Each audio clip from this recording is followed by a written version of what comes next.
और इस बार भारतीय जनता पार्टी ने तो सब हदें पार कर दी।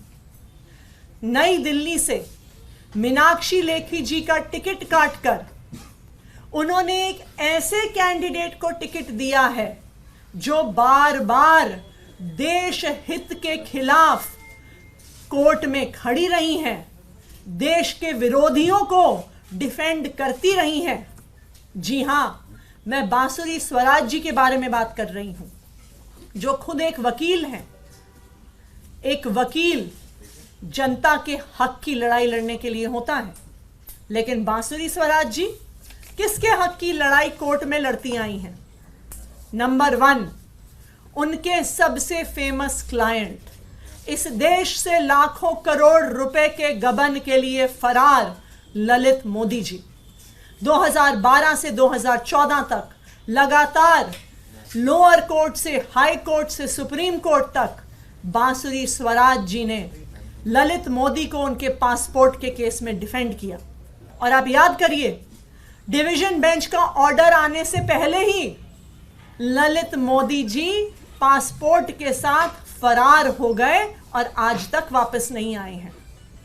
उनके लिए हाई कोर्ट में खड़ा होकर कौन उन्हें डिफेंड कर रहा था? उनको सुप्रीम कोर्ट में कौन डिफेंड कर रहा था?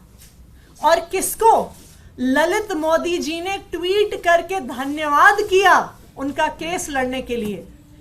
वो है भारतीय जनता पार्टी की नई दिल्ली लोकसभा से कैंडिडेट बांसुरी स्वराज जी। आज भारतीय जनता पार्टी ने एक ऐसे कैंडिडेट को खड़ा कर दिया है जो देश विरोधी और देश से गैर कानूनी रूप से फरार ललित मोदी जी के हक की लड़ाई लड़ती आई है। और ये कहानी यहां पे खत्म नहीं होती है कि किस किस के हक की लड़ाई बांसुरी स्वराज जी लड़ती आई। जब मणिपुर में हिंसा हुई और 2 महिलाओं को निर्वस्त्र करके परेड किया गया, तो भारतीय जनता पार्टी की सरकार से कौन सुप्रीम कोर्ट में खड़ा हुआ? बांसुरी स्वराज जी खड़ी हुई। आज वो किस मुंह से नई दिल्ली लोकसभा की महिलाओं से वोट मांगने जाएंगी? जब चंडीगढ़ का मेयर इलेक्शन हुआ, जब चंडीगढ़ में मेयर चुनाव की चोरी करने का प्रयास हुआ, जब चीफ जस्टिस ने उस चंडीगढ़ मेयर इलेक्शन को मर्डर ऑफ डेमोक्रेसी कहा, तो भारतीय जनता पार्टी के झूठे मेयर की तरफ से कौन सुप्रीम कोर्ट में खड़ा था? बांसुरी स्वराज जी खड़ी थी। तो आज मैं बांसुरी स्वराज जी को कहना चाहती हूं कि अपने कुकर्मों के लिए आपको देश से माफी मांगनी चाहिए।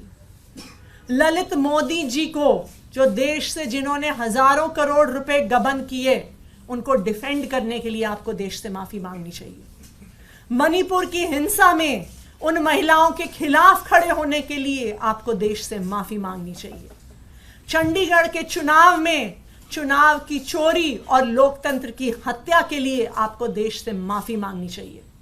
और आज मैं दिल्ली वालों की तरफ से भारतीय जनता पार्टी को यह कहना चाहती हूं कि नई दिल्ली से अपना कैंडिडेट भारतीय जनता पार्टी को बदलना चाहिए, वरना यह सामने आ जाएगा, पूरी दिल्ली और देश के सामने आ जाएगा कि भारतीय जनता पार्टी राष्ट्र विरोधी है, महिला विरोधी है और लोकतंत्र विरोधी है।